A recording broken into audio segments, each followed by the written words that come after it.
Hey, Nation, we're back live with the NABLE conference, the Empower conference. This time it's in Las Vegas. 3 years ago, we came to you from Atlanta. I was going to say Atlantic City.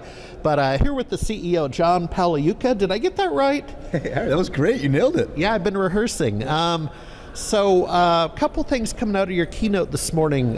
Let's talk about the platinum level. I felt like I got an upgrade on my frequent flyer. What was the point there? Yeah, sure. So basically, there's basically a sentiment going around where folks are saying, hey, the MSP industry has been upgraded, Harry. So we were typically known as the golden era. So we were in the golden era, folks. And now, really, because of these big tailwinds that are coming around, we're now in this platinum era, which that means it's a tremendous opportunity. The total addressable market is growing. And for MSPs, time is now. They can grow their business at a profitable clip at a better rate than ever before, giving this platinum level of opportunity. Yeah, no kidding. We talked about recession proofing. Give me your version of the truth, and then I might challenge you in 1 or 2 points. Yeah, I love it. Yeah, so sure. So look, I don't think any business is recession proof, right? We're all interconnected on this global economy. The MSP business has a tremendous amount of recession resilience. Why is that? Because first of all, the MSP business is rooted on this concept of being a labor arbitrage and helping other industries do something at a cheaper way, right? So the fact that we're able to help MSPs are helping small, medium enterprises monitor, manage, and be secure at a fraction of the cost it would take to bring on an internal resource. That's why it's recession resilient. And the other point here is the service that MSPs provide, it's mission critical. Small, medium enterprises today more than ever, they need IT to run their business. A hiccup in their business, a cyber breach, or any type of operational pause could mean an extinction event for these SMEs, which why it means the criticality level for the MSP is as high today as it ever was. Yeah, well, I like to think in terms of counter-cyclical opportunities, right? And those are available in any economy. Sure. But for example, low-hanging fruit would be EDU, education. Historically, is counter-cyclical. You lose your job in the oil fields, you find some federal funding, and you go back and get education. Yeah.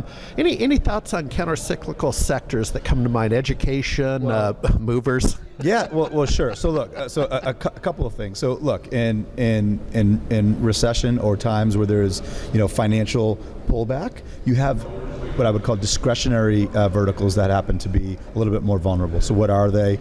Hospitality, retail, travel, those seem to be impacted. But Harry, you mentioned counter-cyclical. Here's an interesting fact, right? Historically, when we see recessions over the past 40, 50 years, I guess maybe more so in the last 20, 30 years as it relates to MSPs, we see, just as you were talking about the education, we see new MSPs entering the market. They may have been laid off, and they now use this opportunity to go what I call hang a shingle. They put a front out there, and now because of the subscription economy, the low cost of software that companies like Enable provide, you can be an out of work kind of IT professional one day and an MSP the next day, beginning to build a business going toward your dream. So believe it or not, we see in downtimes more MSPs at the low end of the market enter into the market. And that's actually a good point. When we came out of the .com era, a couple MSPs that I know started in that crash, right? Yeah, and that's right. and nothing like starting a company in a recession, because man, you sure learn how to manage. Well, and you know what? You know that bottom, you know where you are, and there's only one place up to go. And what we are able to do again with that labor arbitrage is get them into a customer, start building that delicious kind of recurring revenue stream, and they can hopefully become a profitable business in pretty short order. All right. Hey, finally, we want to talk about tailwinds. That's an interesting analogy. Yeah, sure. So look, for me, part of that platinum era that we talked about, there's effectively 3 winds that have been circling the globe. And my message to the MSPs are, with a wind, and we've all been in a windy situation, you can face it one way and you have a headwind. And that's something that's pushing against your business. But face the right way, there are a tremendous amount of tailwinds. And those tailwinds for me and the MSP community have to do with labor and labor scarcity, have to do with cybersecurity and the investment that small, medium enterprise need to go there. And then this move to the cloud. We're seeing more SMEs today, more than ever, moving their workloads to the cloud. That presents a tremendous, over $1 trillion opportunity to MSPs. That's some wins. All right. And hey, I promised I'd give a shout out to one of your friends of mine. We're talking Gino Kemp. Gino Kemp from Pennsylvania. Gene, nice to see you. Here with Harry. Thanks for watching.